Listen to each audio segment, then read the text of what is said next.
Hello everyone, I am Dr. Swayam Prava, a psychiatrist by profession, and here I am to help you develop the best of the life skills and to reach your peak performance by diving deep into the human mind and completely understanding the human psychology. And for you to reach your peak potential, I will help you out in every way I can by using my years of experience, my experience of human body, human mind, and spirituality. I hope you reach your new heights in all areas of your life with the beautiful and exciting tips that I am going to give you in the following videos.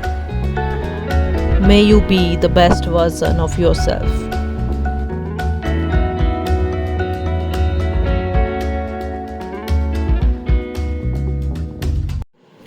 Thinking has two parts: initial thought, that is vitarka, and developing thought, that is vichara. An initial thought is something like this afternoon I have to turn in an essay for literature class. So, the development of this thought might be to wonder whether we are doing the assignment correctly, whether we should read it one more time before turning it in, whether our teacher will notice if we hand it in late, and so on. Vitarka is the original thought. Vichara is the development of the original thought. So, in the first stage of meditative concentration, that is dhyana, both kinds of thinking are present.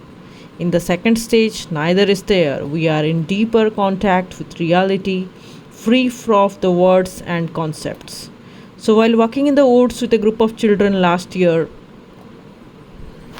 I noticed one of the little girls thinking for a long time, and finally she asked me, "What color is the tree's bark?" "It is the color that you see," I told her. I wanted her to enter the wonderful world that was right in front of her. I did not want to add another concept. There are 4 practices related to the right thinking. First, you have to ask, "Are you sure?" And then you have to ask, "What am I doing?" And then what about the habit energy? And the last one is bodhicitta. The first one, are you sure? If there is a rope in your path and you perceive it as a snake, fear based thinking will follow. The more erroneous your perception, the more incorrect your thinking will be. So please write the words "are you sure" on a large piece of paper and hang it where you'll see it often. Ask yourself this question again and again. Wrong perception causes incorrect thinking and unnecessary suffering. And the next thing you have to ask is, what am I doing?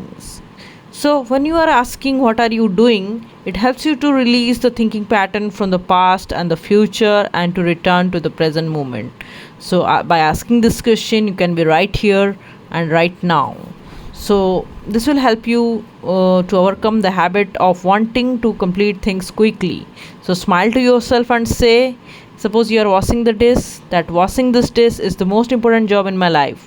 When you ask, what am I doing? Reflect deeply on this question. If your thoughts are carrying you away, you need mindfulness to intervene. When you are really there, washing the dishes can be a deep, enjoyable experience. But if you wash them while you are thinking about other things, you are wasting your time and probably not washing the dishes well either. So, washing the dishes is an example. You can put it to any work that you are doing. The third is the habit energy. We tend to stick out to our habits, even the ones that causes suffering. So workaholism is one of the example. In fact, our ancestors may have had to work nearly all the time to put on food on the table, but today our way of working is rather compulsive and prevents us from having real contact with life.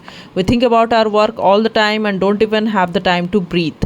We need to find moments to contemplate about the beauty of nature, to drink our tea in mindfulness, and our way of acting depends on our way of thinking, and our way of thinking depends on our habit energies. So when we recognize this, we need to say hello habit energy and then make good friends with our habitual patterns of thinking and acting. When you can accept these ingrained thoughts and not feel guilty about them, they will lose much of their power over us. So right thinking will lead us to right action. The fourth one is bodhicitta. Our mind of love is the deep wish to cultivate understanding in ourselves in order to bring happiness to many beings. It is the motivating force for the practice of mindful living. With bodhicitta at the foundation of our thinking, everything we do or say will help others to be liberated. So, right thinking also gives rise to right diligence. Buddha offered many ways to help us to transform troublesome thoughts. One way, he said, is to replace an unwholesome thought with a wholesome one by changing the peg. Just as a carpenter replaces a rotten peg by hammering in a new one. If you are constantly assailed by unwholesomeness patterns of thought, we need to learn how to change the peg and replace those patterns with wholesome thoughts. The Buddha also likened unwholesome thinking to wearing a dead snake around your neck. The easiest way, he said, to keep unwholesome thoughts from arising is to live in a wholesome environment and with other people who also practice positive thinking. With the help and presence of this kind of people, it is easy to sustain right thinking. So, dwelling in a good environment is also a kind of preventing medicine. Right thinking is thinking that is in accord with right view. It is a map that can help us find our way, but when we arrive at our destination, we need to put down the map and enter the reality fully. Think, non thinking is a well known statement in Zen. When you practice right view and right thinking, you will deeply in the present moment where you can touch the seeds of joy, peace, and liberation, heal and transform your suffering, and be truly present for many others. Thank you.